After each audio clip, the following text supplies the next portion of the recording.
మత్తయి సువార్త 4వ అధ్యాయము 17వ వచనము. అప్పటి నుండి యేసు పరలోక రాజ్యము సమీపించి ఉన్నది గనుక మారు మనసు పొందుడని చెప్పుచూ ప్రకటింప మొదలు పెట్టెను. పరలోక రాజ్యము సమీపించి ఉన్నది గనుక మారు మనసు పొందుడని చెప్పుచూ ప్రకటింప మొదలు పెట్టెను.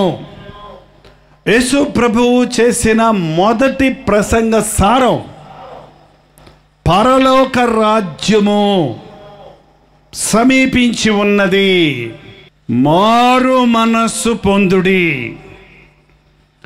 మనం టీవీ ఆన్ చేస్తే, రేడియో ఆన్ చేస్తే బోల్డ్ విషయాలు వస్తూ ఉంటాయి. ప్రపంచంలో జరిగే న్యూస్ అంతా, సంగతులన్నీ చెప్తుంటారు. కానీ అందులో ఆ వార్తలలో పరలోక సంబంధమైన వార్త ఏమైనా ఉంటుందా? ఉండదు. అవన్నీ భూ సంబంధమైన వార్తలు.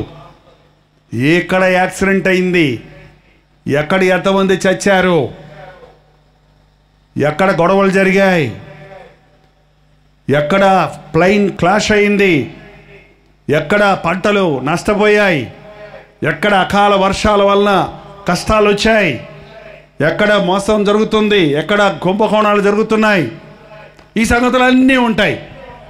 న్యూసే కాదు, న్యూస్ తర్వాత వచ్చే ఛానళ్ళు తిప్పారనుకోండి, ఈ క్రీమ్ రాసుకుంటే నున్నగా అయిపోతారు, ఈ క్రీమును రాసుకోండి ఇలా నాజూగ్గా ఉంటారు, ఈ బట్టలు వేసుకోండి మీరు చాలా 5 కొంటే 3 ఫ్రీ, 3 కొంటే 5 ఫ్రీ, 5 కొంటే 3 ఫ్రీ, ఏదో బట్టల గురించి, క్రీముల గురించి, నగల గురించి. ఈ రోజుల్లో ప్రతివాడికి ఒళ్ళు పెరిగిపోయి లావ్ అయిపోయారు మూలాన అంత పెద్ద సమస్య ఏంటంటే సన్నగట్టవ్వాలా అంటే పడిపోయేటట్టు ఎట్టుండాలా, సన్నగవడానికి మందు, సన్నగవడానికి మార్గం, ఆ తర్వాత డాక్టర్ సలహాలు, కడుపు నొప్పికి ఏం రోగం, కిడ్నీ రోగాలకి ఏం జబ్బులు, ఏం మందులు, బీపీకి, షుగర్కి, ఏది వినండి అన్నీ శరీరానికి సంబంధించినవి, భూమికి సంబంధించినవి.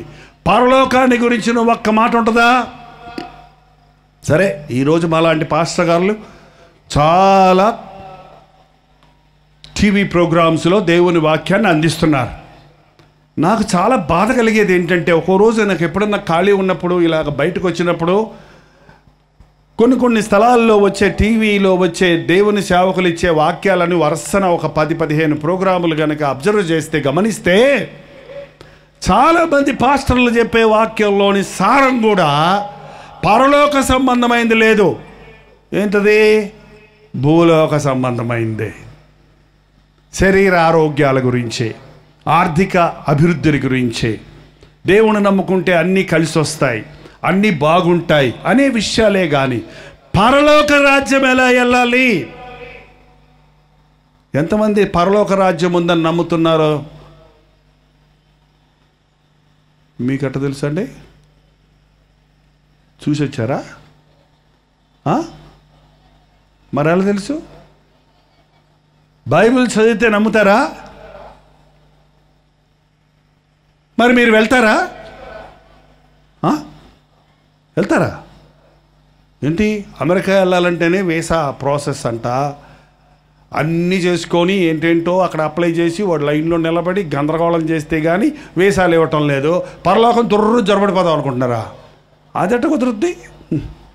ఏంటండి, పరలోకం వెళ్ళటానికి ఒక అర్హత ఉండాలి కదా, పరలోకం వెళ్ళటానికి ఒక మార్గం ఉండాలి కదా, పరలోకం వెళ్ళాలంటే దానికి తగిన సిద్ధపాటు ఉండాలి కదా. అపవిత్రతమైనది పరలోకంలో ఉండదండి. మోసాలు, అన్యాయాలు, దొంగతనాలు, వ్యభిచారాలు, త్రాగుడు ఇలాంటివేమీ పరలోకంలో అవకాశం లేదు. ఆవగింజంత విశ్వాసం ఉంటే కొండను చూసి అక్కడ పడమంటే పడద్దంట, కానీ ఆవగింజంత పాపం ఉంటే ఒక వ్యక్తి పరలోకానికి వెళ్ళలేడు. ఒకడు అన్నాడంట, ఎందుకు వెళ్ళలేను, నేను చిన్నప్పటి నుంచి క్రైస్తవుణ్ణి, 10 ఆజ్ఞలు కంటతా పట్టాను, ప్రభు ప్రార్థన చెప్పినందుకు నాకు గిఫ్ట్ వచ్చింది, సర్టిఫికెట్ వచ్చింది, మా సంఘంలో నేను పాడితే సంఘం అంతా నోరు పూసుకుంటుంది. నేను పాడితే సంఘం అంతా నోరు పూసుకుంటుందా? అదేంటండి, మనం పాడినప్పుడు సంఘం అంతా పాడితేనే సరిగా పాడినట్టు అర్థం. అంతేగాని మనం పాడుతూ అందరినీ నోరు మూయించేసామంటే మనం ఏందో మన గొప్పతనం చూపించుకున్నామని. నాకు పాడటం ఇష్టం ఉండదు, పాడించటం ఇష్టం ఉంటుంది. ఎందుకంటే క్రైస్తవ సభలో మనం అందరం ఆరాధించాలి నోరు తెరిచి. బొంగురు గొంతైనా పర్వాలేదు, యాస గొంతైనా పర్వాలేదు, రాగం తాళం పల్లవి లేకపోయినా పర్వాలేదు. దేవుడు వాటిని చూడటం లేదు. నీ హృదయంలో నుంచి వచ్చే కేకలు అరుపులు చూస్తున్నాడు. నీ గుండెల్లో నుంచి వచ్చే పాటను వింటున్నాడు ఆయన. కాబట్టి మనం దేవునికి పాట పాడినప్పుడు అదొక పాటగా పాడకండి. అదంతా కచేరీకి వెళ్తే ఆ కచేరీలో వారి విద్వాంసులు పాడుతుంటారు, అంటే మనకు రాదు కదా, మనం తలకాయ మాత్రం ఊపుతుంటాం. కానీ క్రైస్తవ సభలో ఆలయంలో అలాగూ కాదు. అందరము నోరు తెరిచి పాడాలి, అందరము సంతోషంగా దేవుణ్ణి ఆరాధించాలి. ఈ రోజున చూడండి, భూలోకంలో పరలోకాన్ని మనం అనుభవించాలి. భూలోకంలో ఉన్నప్పటికీ పరలోకం మీద మన ధ్యాస ఉంచాలి. భూలోకంలో జీవిస్తున్నప్పటికీ మన ఆశ దేవుడి రాజ్య వారసుని అవ్వాలని ఉండాలి. అది లేకుండా ఈ జీవితకాలం మట్టుకే క్షేమంగా ఉండాలని భక్తిని ఆచారాన్ని వెంబడిస్తాం వల్ల ఎటువంటి ప్రయోజనమో లేదు. యేసు ప్రభు చెప్పాడు, పరలోకానికి పోవాలంటే ఏమి చెప్పాడండి? ఒక ముసలాయన యేసు ప్రభు దగ్గరికి ఒక అర్ధరాత్రి వచ్చాడు. ఆయన పరిచయుడు, ధర్మశాస్త్రాన్ని బాగా ఎరిగినవాడు. ఆయన వచ్చి, అయ్యా నిత్యరాజ్యమునకు వారసుని కావాలంటే నేనేం చేయాలి అని అడిగాడు. ఏదో పరలోకానికి మోక్షం కావాలంటే ఏదో మనం తీర్థయాత్రలకు వెళ్ళాలనో, జపతపాలు చేయాలనో, ఆచారాలు వెంబడించాలనో మనం అనేకసార్లు అనుకుంటున్నాం. క్రైస్తవులు కూడా కొంతమంది బాప్తీసం పొందాలి, అది చేయాలి, ఇది చేయాలి, పేరు మార్చుకోవాలి, అప్పుడు పోతావంటావు. నువ్వు బాప్తీసం పొందినా పేరు మార్చుకున్నా నీ హృదయము దేవుని ఎదుట సరి లేకపోతే నువ్వు పరలోకానికి పోవు. దేవుని రాజ్యానికి పోవాలంటే ఒకడు క్రొత్తగా జన్మిస్తేనే కానీ వాడు దేవుని రాజ్యంలోనికి చేరలేడు అన్నాడు. ముసలానికి అర్థం కాలేదు. నా తల్లి గర్భంలోనికి మళ్ళీ నేను దూరి మళ్ళీ పుట్టమంటావా బోధకుడా అని అడిగితే, అది కాదయ్యా, నువ్వు ఇశ్రాయేలులకు బోధకుడు అయి ఉన్నావు కదా. ఆత్మ మూలాన జన్మించింది ఆత్మ, నీటి మూలాన జన్మించింది నీరు. ఒకడు ఆత్మ మూలంగా జన్మించాలి. మన తల్లి గర్భంలో మనం దేంట్లో ఉంటామో తెలుసండి? మాట్లాడుతులేదు. సిమెంటా? చెప్పండమ్మా, ఏముంటుంది? నీటి. చెప్పలేదా మీకు ఎప్పుడు డాక్టర్లు? గర్భంలో నీరు లేదు, వెంటనే ఆపరేషన్ చేసి బిడ్డని తీసేయాలి. గర్భంలో వాటర్ ఉంటే, నీళ్లు ఉంటే బిడ్డ అందులో ఎంతసేపు ఉన్నా క్షేమం. బిడ్డ నీరు లేకపోతే వెంటనే ఆపరేషన్ చేసి సిజరీన్ చేసి బిడ్డను తీసేయాలంటారు. అంటే గర్భంలో బిడ్డ నీళ్ళల్లో పెరిగింది, పిండం నీళ్ళల్లో పెరిగింది, అది శరీరం పెరిగింది. మీకు తెలుసా, శరీరం గర్భంలో పెరుగుతున్నప్పుడు ఆ బిడ్డకు గుండె కొట్టుకోవటం మొదలు పెడుతుంది. అది 6వ వారంలోనో 7వ వారంలోనో శ్వాస పీల్చుకోవటం, గుండె కొట్టుకోవటం ప్రారంభించింది. అప్పుడు ఊపిరి వచ్చింది, జీవం వచ్చింది. ఆ జీవం ఎవరిచ్చారో తెలుసా?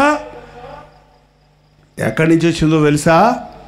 దేవుడు ఆదామును నేల మట్టితో చేసి అతని నాసికా రంధ్రంలో పని ఊతగానే అతడేమయ్యాడు? జీవాత్మను కలిగిన వాడయ్యాడు. అందుకే మనం చచ్చిపోయినప్పుడు మన్నైనది వెనుకటి వల్లనే మంటికి చేరుతుంది. ఆత్మ దాన్ని దయచేసిన దేవుని దగ్గరికి వెళ్తుంది. మన ఆత్మకి చావు లేదండి, శరీరానికే చావు. కానీ ఆత్మ దేవుని యొక్క జీవం, మనకిచ్చిన జీవం. ఈ లోకంలో మన ఇష్టానుసారంగా జీవిస్తే ఈ దేహంతో జరిగించిన వాటి నిమిత్తమై దేవునికి లెక్క చెప్పవలసి ఉంది. ఈ లోకంలో మానవుడు పాపి, తన్ను పాడు చేసుకుంటున్నాడు. మన పాపం జన్మతః వచ్చిన పాపం. ఎవరైనా ఏ పిల్లలకైనా బూతులు ఆడాలి అని ఏ టీచర్ గారన్నా నేర్పిస్తారా? ఏ అమ్మ నాన్న నేర్పిస్తారా? అబద్ధాలు ఇట్లా ఆడాలి నాయన, అబద్ధం ఆడినప్పుడు ఏమెరగనట్టు ముఖం ఇట్ట పెట్టాలి బాబు అని క్లాస్ తీసుకుంటారా? ఎవ్వరు తీసుకోరు. వాడికి ఆటోమేటిక్గా పంచదార అంతా తినేస్తాడు, మూతంతా తుడుచుకుంటాడు. ఎరా తిన్నావారా అంటే నేను తినలేదు అంటాడు. ఏంటండి, చిన్న పిల్లలు పచ్చి బూతులు. ర్యాలీ అనే ఒక ఊరు ఉంది ఆంధ్రాలో, అక్కడ పచ్చళ్ళు వ్యాపారం చేస్తారు వాళ్ళందరూ యేసుప్రభువుని నమ్ముకున్నారు. యేసుప్రభువుని నమ్ముకున్నాక పచ్చళ్ళు వ్యాపారం ముడుపు కట్టేవాళ్ళంట. ముందు ప్రార్థన చేశాక మేము అమ్ముకుంటామంటే మీరు వచ్చి ప్రార్థన చేయాలంటే పాపం వాళ్ళ ఆశను బట్టి నేను ఇంటింటికి వెళ్ళి ప్రార్థన చేస్తుండేవాడిని. ఆ ప్రార్థన చేస్తున్నప్పుడు ఒకరోజు ఒక సందులో ఓ చిన్న అబ్బాయి చొక్కలాగా కూడా వేసుకోలేడు, 6 ఏళ్ళు ఉంటాయేమో అంతే, దిగంబరుడుగా ఉన్నాడు. నోట్లో మాత్రం పెద్ద చుట్ట ఉందండి. చుట్ట ఫుష్ అంటున్నాడు. నేను ఇట్లా పోతున్నాడిని ఇట్లా చూసి వెనక్కి వచ్చి ఇది ఏంటిది, కళ నిజమా, మనిషి, బొమ్మ, ఏం అర్థం కాల.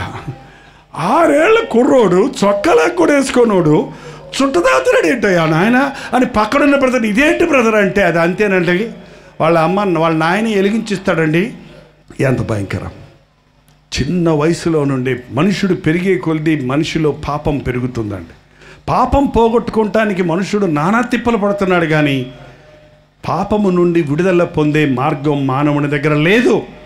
మందులు మాకులు మానవుని స్వభావాన్ని మార్చలేవు. మీరు ఎప్పుడైనా డాక్టర్ దగ్గరికి వెళ్ళి, డాక్టర్ గారు నేను చాలా బూతులాడుతున్నానండి, ఈ నోటితోటి చెట్ట మాటలు వస్తున్నాయండి, కోపంతో మాట్లాడినప్పుడు ఇష్టం వచ్చినట్టు మాట్లాడుతున్నానండి, ఈ బూతు మాటలు నా నోటికి రాకుండా నాకు ఇంజెక్షన్ చేయండి, 4 మాత్రలు ఇవ్వండి మింగుతాను అని నీవు అడిగావనుకో, ఆ డాక్టర్ ఏమంటాడు, నీకేమన్నా పిచ్చా, నీ మనసు నీ స్వభావాన్ని మార్చగలిగిన, నాలుక మాట్లాడే మాటలు మార్చగలిగిన శక్తి ఏ మందుకో ఏ ఇంజెక్షన్కో లేదు. మీకు తెలుసండి, యేసు ప్రభువుని ఒక వ్యక్తి తన హృదయంలోనికి స్వీకరించినప్పుడు బూతులు మాట్లాడే ఆ నోటితోటి దేవుని మాటలు మాట్లాడే వ్యక్తిగా మారుతున్నాడు.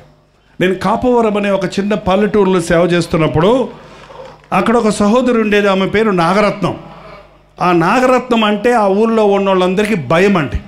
నేను కొత్తగా ఓ చిన్న ప్రార్థన జరిపిస్తుంటే చాలామంది అక్కడ ప్రార్థనకు వస్తుంటే ఆమె గుమ్మంలో కూర్చొని ముసుగులోళ్ళు బయలుదేరారు, థూ థూ థూ అని బూతులు తిడుతూ కూర్చునేదంట.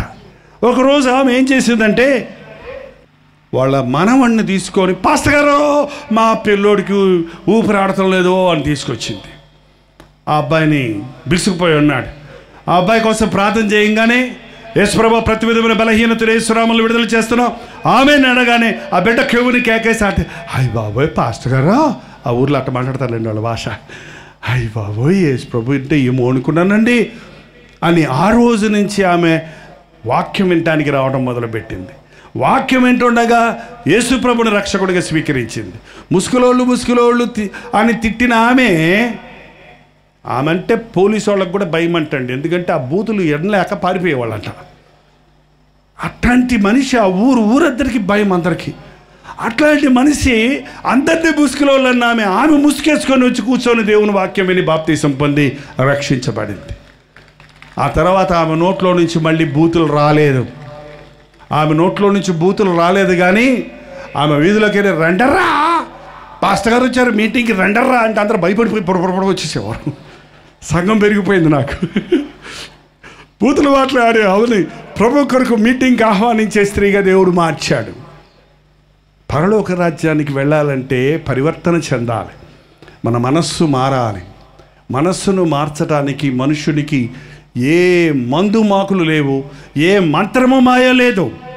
ఒక వ్యక్తి తన స్థితిని తాను గ్రహించి పశ్చాత్తాపడితే మనిషి మనస్సును మార్చడానికి యేసుక్రీస్తు ఈ లోకానికి వచ్చి ఉన్నాడు. పాపి అని నేను తెలుసుకోవటం వల్ల ప్రయోజనం లేదు, నా పాపం నుంచి నేను విడుదల పొందాలి.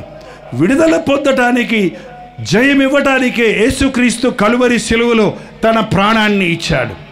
పాపములకు ప్రాయశ్చిత్త బలిగా తన ప్రాణాన్ని సిలువలో పెట్టాడు. తలలు వంచండి, ప్రార్థన చేద్దాం. పరిశుద్ధాత్ముడు ఒక గొప్ప కార్యాన్ని ఇప్పుడు చేయబోతున్నాడు. త్వరలో యేసుక్రీస్తు మేఘారూఢుడై రాబోతున్నాడు. ఆ పరలోక రాజ్యానికి నన్ను తీసుకుని వెళ్ళాలని ఆయన వచ్చేలోగా నీవు నీ జీవితాన్ని మార్చుకోకపోతే అయ్యో అది వేదనకరమైన సమయం. అప్పుడు రొమ్ము కొట్టుకొని ఏడ్చినా నిన్ను విడిపించేవాడెవడు ఉండడు. కూడి వచ్చిన మనందరం ఈ రాత్రి కడగబడాలి. అది నీ త్రాగుడైనా, అది నీ వ్యభిచారమైన, అది నీ దొంగ బుద్ధి అయినా, అది నీ నీచ స్వభావమైన, అది పాతాదాము స్వభావమైన, ఈ రాత్రి నిన్ను కడగాలని, నిన్ను పరిశుద్ధపరచాలని పరిశుద్ధాత్ముడి మీద కుమ్మరిస్తున్నాడు. పరిశుద్ధ అగ్నిలో నీ పాప స్వభావము కాల్చబడి ఇకను పాపము చేయకుండా ఇకను లోకాన్ని ప్రేమించకుండా ఇక మీదట దేవుని కొరకు సాక్షిగా జీవించినట్లుగా ఒక అద్భుత కార్యం జరగబోతుంది. కష్టాలు పోవాలి, బాధలు పోవాలి, వ్యాధులు పోవాలి అని అడుగుతున్నావే కానీ ఎప్పుడైతే నీ జీవితాన్ని యేసయ్యకి ఇస్తావో అప్పుడు నీ జీవితం అంతా దీవించబడుతుంది. నీవు చేసేదంతా సఫలమవుతుంది. నీ శరీరంలో ఆరోగ్యం ఉంటుంది, నీ కుటుంబంలో సమాధానం ఉంటుంది. నీవు దినదిన అభివృద్ధి చెంది అనేకులకు ఆశీర్వాదకరంగా ఉంటావు. ప్రభువా, నన్ను కడిగయ్యా, నా పాపం వల్ల వచ్చిన రోగాల నుండి నేను స్వస్థత పొందినట్లుగా నన్ను కడిగేసయ్యా, నన్ను బాగా కడిగయ్యా. ప్రార్థన. పరిశుద్ధుడా, ప్రేమగలిగిన తండ్రి, ఒక్కసారి ఆకాశం నుండి తొంగి చూడు నాయన.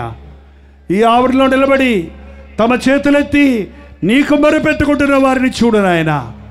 ఏ గుండెల్లో నుంచి ఏ మూలుగ వస్తుందో, ఏ గుండెల్లో నుంచి ఏ ప్రార్థన వస్తుందో అది విని వారికి విడుదల ప్రసాదించుము నాయన. ఇక్కడున్న తాగుబోతులను నజరేయుడైన యేసుక్రీస్తు నామములో విడుదల చేయించున్నాము తండ్రి. మరెన్నడూ వారి తాక్కుండా వారి స్వభావాన్ని మార్చు నాయన. ఇక్కడున్న జగడగొండిలను, ఇక్కడికున్న భేదాలు కలుగు చేసేవారిని, ఇక్కడికున్న దొంగ స్వభావం కలిగిన వారిని, ఇక్కడున్న వ్యభిచార మనసుతో ఉన్నవారిని నజరేయుడైన యేసుక్రీస్తు నామములో విడుదల చేయించున్నాము తండ్రి. వ్యభిచార పాపం వల్ల తెచ్చుకున్న ఎయిడ్స్ రోగంతో బాధపడుతున్న వారిని పశ్చాత్తాపడి వారి పాపములు ఒప్పుకుంటుండగా నీ పవిత్ర రక్తాన్ని వారి మీద కొమ్మరించి ఆ రోగము నుంచి ఈరోజే వారిని స్వస్థపరిచి నీ సాక్షులుగా చేసుకుని ఆయన. అప్పుల్లో పడ్డామని, అజ్ఞానంలో కుటుంబాన్ని కూలగొట్టుకున్నామని నీ సన్నిధిలో మొరపెట్టుకుంటున్న వారి జీవితాల్లో ఇది మొదలుకొని నేను ఆశీర్వదించదను అన్న మాట అక్షరాలు నెరవేరుటకు సహాయం చేయను ఆయన. మా పేరు నీ జీవగ్రంథంలో రాయబడుటకు మేమందరము నీ రాజ్య వారసులవుటకు సహాయం చేయము. నీ గొప్ప తలంపులు, నీ ఆలోచనలన్నీ కూడా ఈ అంచె దినాలలో మా పట్ల నెరవేరుటకు, ఈ లోకమంతటికి మేము సాక్షులు ఉండటకు సహాయం చేయము. నీ సన్నిధి మాకు దయచేయి ప్రభువా.